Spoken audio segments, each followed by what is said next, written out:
দাদি ঘুমাচ্ছিল আর দুষ্টু দাদা চুপি চুপি দাদির শরীরে একটি জাদুর তরল ঔষধ ঢেলে দেয়। মুহূর্তের মধ্যেই দাদির শরীর কঙ্কালে পরিণত হয়ে যায়।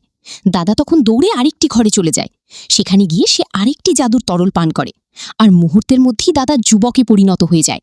তারপর দাদা ঘুরতে যায়। সেখানে সে এক সুন্দরী তরুণীকে দেখে। দাদার সাথে সেই মেয়েটির ভালো সম্পর্ক হয়ে যায়। তারপর দাদা সেই সুন্দরী মেয়েটিকে বাড়িতে নিয়ে আসে। কিন্তু ঘরে ঢুকতেই মেয়েটি দাদির কঙ্কাল দেখে চিৎকার করে ওঠে। দাদা তখন সেই কঙ্কালটিকে নদীর মধ্যে ছুঁড়ে ফেলে দেয়। তারপর দাদা সেই মেয়েটিকে বিয়ে করে সুখের সংসার করতে থাকে। হঠাৎ নদীর গভীরে একটি মৎস্যকন্যা সেই কঙ্কালটিকে ধরে ফেলে। মৎস্যকন্যা জাদু করতেই দাদি আবার আগের রূপে ফিরে আসে। তারপর মৎস্যকন্যা তার জাদুর কাঠি দিয়ে দাদিকে আরও সুন্দর যুবতীতে পরিণত করে দেয়। দাদি খুশি হয়ে মৎস্যকন্যাকে জড়িয়ে ধরে। তারপর দাদি বাড়িতে ফিরে আসে। বাড়িতে এসে দেখে তার স্বামী আরেকটি বিয়ে করেছে। দাদা দাদিকে দেখেই অবাক হয়ে যায় আর আবার দাদিকে বিয়ে করতে চায়। কিন্তু দাদি একা বসে কান্না করতে থাকে, কারণ এখনও কেউ দাদিকে ভালোবেসে লাইক আর সাবস্ক্রাইব করেনি।